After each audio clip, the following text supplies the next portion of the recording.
பஞ்சாயத்து தொடங்குது, எல்லாரும் வந்துட்டாங்க. இப்ப நவகோடி கிட்ட ஊர் பஞ்சாயத்து தலைவர்கள்லாம் சேர்ந்து, நீ நம்ம ஜாதி பொண்ணை விட்டுட்டு வேற ஜாதி பொண்ணை தேடி போயிட்ட, இனிமே நீ அவ கூட தான் இருப்பேன்னா எங்க ஜாதியிலேருந்து உன்னை ஒதுக்கிடுவோம், இங்க நீ வணிகமும் செய்ய முடியாது அப்படின்னு சொல்லி ஊர் மக்கள்லாம் வந்து சொல்றாங்க.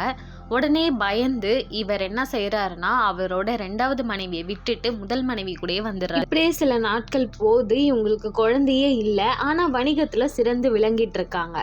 அப்படியே இந்த பக்கம் பார்த்தீங்கன்னா அவரோட 2வது மனைவி பிரெக்னண்டா இருக்காங்க. கொஞ்ச நாள்ல அவனுக்கும் ஒரு பையன் பிறக்கிறான். ஊர் மக்கள் எல்லாம் அவனை ரொம்ப கிண்டலும் கேலியும் பண்றாங்க. ஏன்னா அவன் வேற ஜாதி. அதனால அவன் அப்பா பேர் தெரியாததுனால அவங்க அம்மா கிட்ட கேட்டுட்டே இருக்கான், அப்பா பேர் என்னம்மா சொல்லுங்க சொல்லுங்கன்னு. அவன் கேட்கும் போதெல்லாம் அவங்க அம்மா சொல்லவே மாட்டாங்க. அவன் வாலிப வயதை அடைகிறான். இப்போ அவங்க அம்மா அவங்க அப்பா பேரை சொல்றாங்க.